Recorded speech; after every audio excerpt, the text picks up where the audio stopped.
Hi friends, आज आम समस्त पिला माने मिसिकी एक्समास पिकनिक जाऊँ। स्पॉट रे पहुँची जाइछु। प्याज रसुण छड़ा छड़ी चली एबे मसला कषा चली चिकेन रोषे सेपटे भात मध्य रोषे चली चिकेन पड़ी जाइए। चिकेन कषा भाग चली भाग सरिबा परे समस्त पिला माने मिसिकी पूरा खूब एंजॉय करिकी खाउछंती।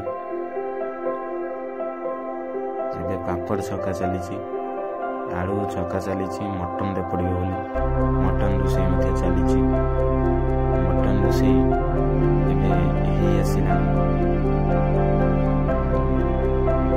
सरी जाइए। मटन रोषे भाग चली भाग सरिया पर समस्त पिला खाऊछंती खूब मजा।